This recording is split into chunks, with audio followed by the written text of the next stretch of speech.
Hi everyone, I'm Sandy and welcome back to my channel. Today I'm going to do the Interrail Eurorail book tag part 1. Very long title. This tag was created by Mark over at Book Time with Elvis, and I have missed traveling quite a bit lately, and so this tag just calls to me for some reason, mainly because I just really miss traveling. So we're going to go ahead and just jump right in. All of the prompts are over here, which is why I'm looking over here, so I apologize. And they are kind of long prompts. I will put all of those in the description as well as Mark's video for this original tag. So the first one, you begin your journey in London.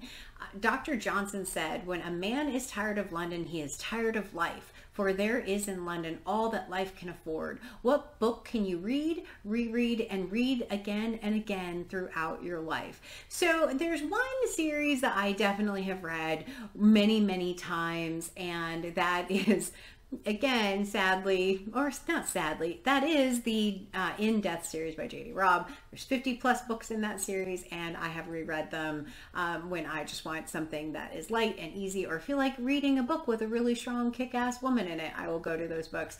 I also can reread Agatha Christie. I can also reread The Confederacy of Dunces. Those tend to be the books that I will go towards if I want to reread something. But lately, I haven't had any time to reread. I barely have enough time to read what I've been supposed to read. Goodness.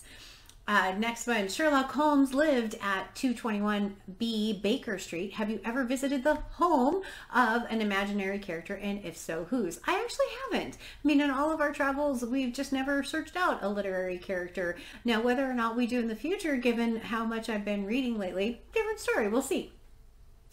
Harris asked me if I'd ever been in the maze at Hampton Court. Jerome K Jerome. Have you ever been lost in a book and not in a good way? Did you completely lose the plot and not have the slightest idea of what was going on? Please give an example. Yes, The House of Leaves. And I will put a book cover up here because I don't remember the author's name right off the top of my head. This book, so confusing. I do have a couple of pictures of what the inside of the book looks like. It is, I don't even know how to read this book. I did read the whole thing. It was on my 1001 book list, but man, I still don't really know other than I was disturbed by this book. But yeah, it is seriously all over the place, and I was very lost for a large portion of that book. You head to St. Pancras, and board the Eurostar to Paris, and within a couple of hours you arrive at the Gare du Nord. Here, La Chase Cemetery is on your itinerary. Have you been there? Have you ever made a pilgrimage to any literary site? I have been to Paris, but not to this particular cemetery. We tend to not go to cemeteries. What I will say is my lovely husband does like to go visit various war museums, and in Paris we have been to Napoleon's tomb, and we have been to, I think, just about every war museum that you can find in Europe, including the RAF Museum, including one in Spain. Yeah, so I'll put some pictures up, hopefully, of those as we go through, because it is something that he absolutely 100% loves to go see, and I'm drugged to those in every single country we go to. All right, Gertrude Stein famously said, America is my country and Paris is my hometown. What is your country, and what town other than your own have you felt at home in? So the US of A is my country, definitely. The town that I have felt at home at, I definitely felt at home in New York. I've traveled there a lot for work, and I was spending a considerable amount of time there, considered moving there. And the other one that I love is Paris. I don't know if I'd say I felt at home there, but I felt a love of Paris without a doubt. Cafes are everywhere in Paris.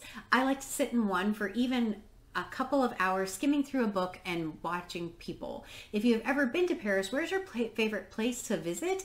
Favorite thing to do there? If you haven't been to Paris, would you like to? And what would you like most to see? So I have been to Paris actually a few times. We happen to have family in Paris, which is absolutely incredible. My favorite areas are to walk along the river. I love walking along by the gardens that are by the Louvre. Those tend to be the places that I like to go in Paris.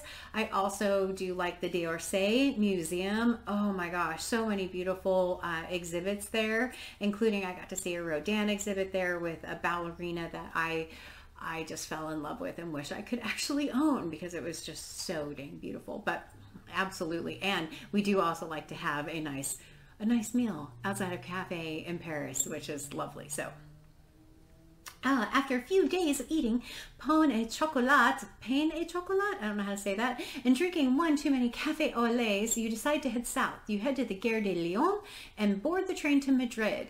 It will take you 11 hours and 26 minutes, and you will travel 654 miles. What is the longest train journey you have ever taken? My longest one, we tend to not travel too much by train in the US. It's just not something that you do. It takes you way too long to get anywhere. In Europe, we have traveled quite a bit by train, but we usually try and limit it to a couple of hours. I think we went to Geneva by train, and I certainly have went from Amsterdam to Paris by train, but that was only, I think, about an hour. It wasn't too incredibly long. Have you any favorite books or films set on trains?